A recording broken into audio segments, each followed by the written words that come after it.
Hi everyone, I'm Eric from Lonesome Reader, and this is the first part of my February reading wrap-up, my mini reviews of the books that I've read so far in February.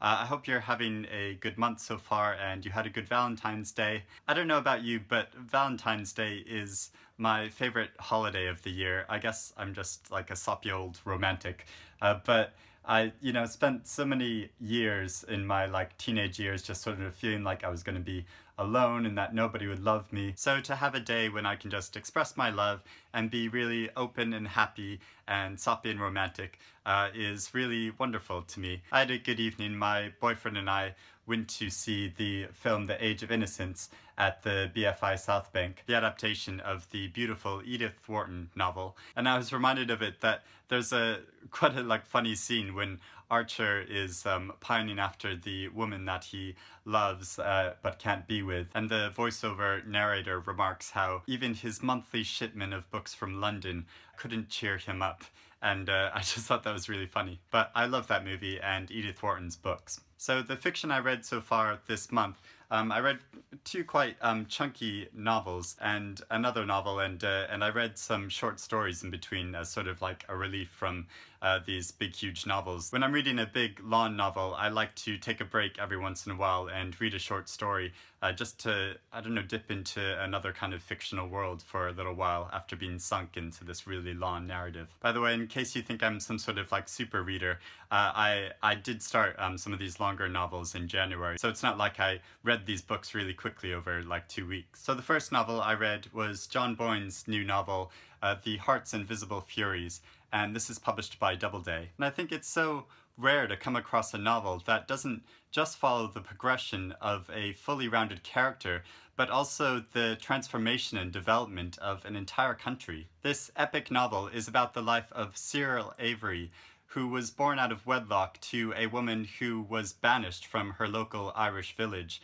because the local priest branded her a whore. Cyril is raised by emotionally distant parents who adopted him. And one of the most compellingly fantastic characters in the novel is Maud Avery, his adoptive mother, who is a cantankerous and disciplined writer who despises people actually reading her novels, but she goes on to become one of Ireland's most celebrated authors. She's one of those characters who is such a wretched person, but is so much fun to read about. Cyril himself grows up to be a gay man whose emotional and sexual experiences are limited to furtive encounters and awkward girlfriends until he finally leaves his native country. This novel touches upon many serious themes and historical incidents, but what's so wonderful about it is this wry, dark sense of humor which pervades the book and brings its characters and scenes fully to life. It makes it a joy to read, despite its great heft,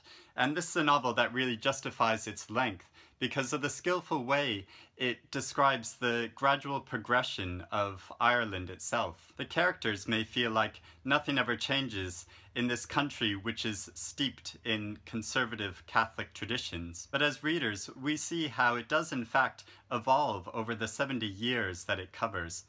This novel is a great accomplishment. The Golden Legend by Nadeem Aslam, and this is published by Faber and Faber. And I personally think that Nadeem Aslam is one of the finest writers working today. He is so incredibly disciplined. I went to see him read once, and he described his process of cutting himself off and isolating himself to just concentrate on his writing. And he trained himself to be a writer by hand copying great works of fiction that he really admired, like Toni Morrison's books, so that he could really see the nuts and bolts of the novel. In this new novel, he portrays several individuals who are caught in the middle of a fraught religious struggle in modern-day Pakistan. I really connected with a character named Nargis, who has been keeping a dangerous secret her whole life. Her situation raises a lot of personal and meaningful questions, like how much would you hide about yourself to avoid persecution? Some people in this strict Muslim society show an increasing animosity towards members of the Christian population. There are some scenes of truly horrific violence instigated not only by jihadi militants, but by covert American operations. But Aslam intelligently shows the real complexity and layers of these conflicts. And despite the horror which is shown, there are some truly beautiful moments of humanity. Book of American Martyrs by Joyce Carol Oates, and this is published by Echo in the United States and Fourth Estate in the UK. It's so interesting reading this novel around the same time as The Golden Legend, because they both ambitiously portray the effects of religious extremism in a country. Oates' extraordinarily timely novel begins with the assassination of an abortion doctor by a militant Christian man who joins a radical pro-life organization. It seems like an oxymoron to be someone who is pro-life but advocates killing people, doesn't it? This is the delusion of extremism. The novel goes on to primarily follow the lives of the children of both the doctor and the assassin. Although they are not in contact with each other over the year, there are interesting parallels between these children's lives as they struggle to reconcile what happened and the consequences of this tragic clash. Oates dramatically and sympathetically portrays the ideological battles which are literally tearing America apart and which we can see reflected in the news every day. It's a novel about people who sacrifice themselves for what they believe to be a greater cause and the personal consequences of this, not only for the individual, but for the people who are closest to them. It's a complex, layered and utterly engrossing novel which speaks really meaningfully about what's happening in society today by empathetically portraying a wide range of characters. This is a hard-hitting and fearless book. And these short stories which I've been reading while also reading these larger novels are from The Refugees by Viet Thanh Nguyen. And this book is published by Grove Atlantic.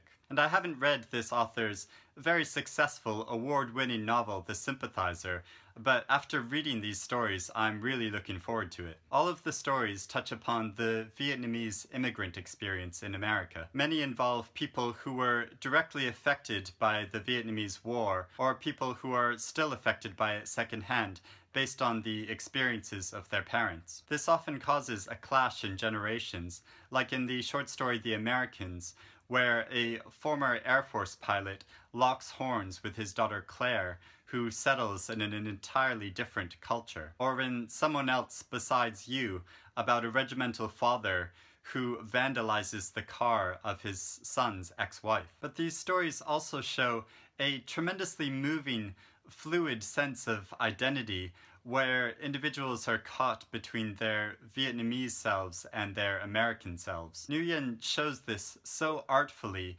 in his characters who range from a ghostwriter to a peddler in fake merchandise to a young woman who was given the same name as her older half-sister to a young refugee who is taken in by a gay couple in 1970s San Francisco. These stories are so impressive for being both profound and compulsively readable.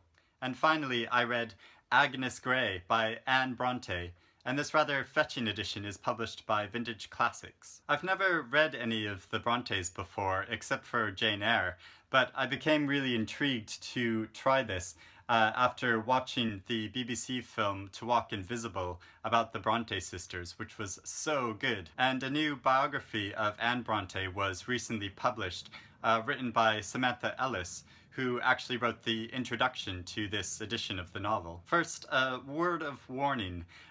Ellis's introduction is really insightful and interesting, but it does give away the plot of the whole novel. I've never understood why the plots of classic novels can be discussed in such detail. Like there's this conception that you're never reading a classic, you're only ever rereading a classic. So the intro is great, but if you don't want spoilers, then read it after you read the actual novel. And I had a different kind of experience reading this novel, rather than just reading it on my own by myself.